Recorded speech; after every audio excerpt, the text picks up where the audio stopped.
Hi friends, try and ടെസ്റ്റി ഫുഡിൻ്റെ പുതിയൊരു വീഡിയോയിലേക്ക് സ്വാഗതം. ഇന്ന് നമുക്ക് ചേമ്പ് വറുത്തെടുക്കുന്നത് എങ്ങനെയാണെന്ന് നോക്കാം. നമ്മൾ കായൊക്കെ അരിഞ്ഞിട്ട് വറുത്തെടുക്കില്ല, അതേപോലെ തന്നെ ചേമ്പ് നമുക്ക് വറുത്തെടുക്കാൻ പറ്റും. നല്ല അടിപൊളി ടേസ്റ്റാണ്.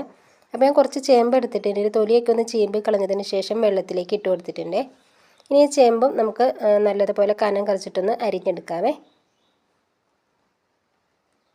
അരിഞ്ഞെടുത്തിരുന്ന ഒരു ചേമ്പ് 3-4 പ്രാവശ്യം നല്ലതുപോലെ വെള്ളത്തിലിട്ടിട്ട് കഴുകിയെടുത്തിട്ട് കൊട്ടയിലേക്ക് വെള്ളം വാലുന്നതിന് വേണ്ടിയിട്ട് എടുത്ത് വെച്ചിരിക്കുന്നതാണ്.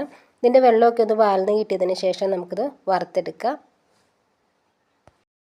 ചേമ്പ് വറുത്തെടുക്കുന്നത് ഞാൻ വിറകടുപ്പിലാണ് കേട്ടോ. നമ്മൾ ഗ്യാസിൽ റെഡിയാക്കി എടുക്കുന്നതിലും കുറച്ചും കൂടി നല്ലത് വിറകടുപ്പിൽ വെക്കുന്നതാണ്. കാരണം ഇത് ഉണങ്ങി കിട്ടുന്നതിന് നമ്മൾ കായൊക്കെ വറുത്തെടുക്കുന്നതിനേക്കാളും കുറച്ചും കൂടി താമസമായിരിക്കും.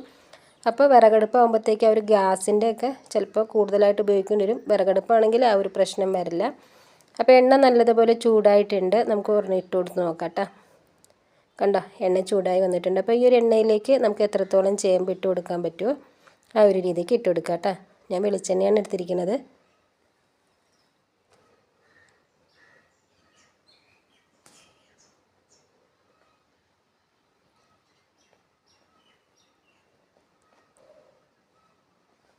ഇനി ഇതൊന്ന് ചെറിയ രീതിയിലൊന്ന് മിക്സ് ആക്കി കൊടുക്കാം. എന്നിട്ട് കുക്കാവണതിനനുസരിച്ച് ഇടയ്ക്കിടയ്ക്ക് ഒന്ന് ഇളക്കിയിട്ട് കൊടുക്കുക കേട്ടോ.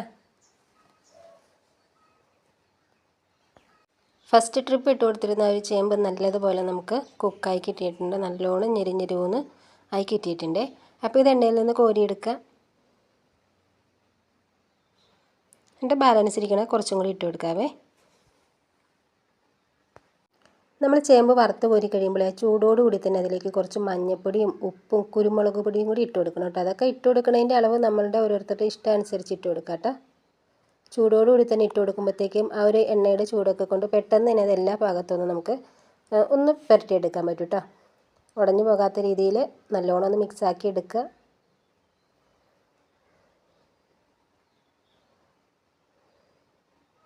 നല്ല ക്രിസ്പി ആയിട്ടാണ് നമുക്ക് വറുത്ത് കിട്ടിയിരിക്കണത്. ഇനി നമുക്ക് വേറൊരു പാത്രത്തിലോട്ടായിട്ട് ഒന്ന് മാറ്റിയിട്ട് കൊടുക്കാം. അപ്പോൾ ഓരോ പ്രാവശ്യം വറുക്കുമ്പോഴും ഇതേപോലെ ഒന്ന് മിക്സ് ചെയ്ത് ഇട്ട് കൊടുക്കുക. അപ്പോൾ വീഡിയോ ഇഷ്ടപ്പെട്ടെങ്കിൽ ഉറപ്പായിട്ടും ഒന്ന് ലൈക്ക് ചെയ്യുക കേട്ടോ. ഫ്രണ്ട്സിനും ഫാമിലിക്കൊക്കെ ഷെയർ ചെയ്യുകയും നിങ്ങളുടെ അഭിപ്രായങ്ങൾ അറിയിക്കുകയൊക്കെ ചെയ്യുക കേട്ടോ. പിന്നെ നമ്മുടെ ഒരു ചാനൽ സബ്സ്ക്രൈബ് ചെയ്യാത്തവരുണ്ടെങ്കിൽ സബ്സ്ക്രൈബ് ചെയ്തിട്ട് സപ്പോർട്ട് ചെയ്യുക. അപ്പോൾ ഈ ഒരു രീതിക്ക് തന്നെ നമുക്ക് ബാലൻസ് ഇരിക്കുന്ന ചേമ്പും കൂടി ഒന്ന് വറുത്തെടുക്കാവേ. അങ്ങനെ ഒരു ചേമ്പ് മുഴുവനായിട്ട് നമ്മൾ വറുത്തെടുത്തിട്ട് മസാലയൊക്കെ നല്ലോണം ഒന്ന് തിരുമ്മി എടുത്തിട്ടുണ്ട്. കണ്ടോ, ഞാനിതിൽ ഒരെണ്ണം എടുത്ത് ഞാൻ നിങ്ങൾക്ക് ഒടിച്ച് കാണിച്ചു തരാം കേട്ടോ. നല്ല ക്രിസ്പി ആയിട്ടാണ് നമുക്ക് കിട്ടിയിരിക്കുന്നത്. അപ്പോൾ ഈ ഒരു വീഡിയോ ഇഷ്ടപ്പെട്ടു കാണും എന്ന വിശ്വാസത്തിൽ ഇനി നമുക്ക് പുതിയൊരു വീഡിയോയിൽ കാണാം.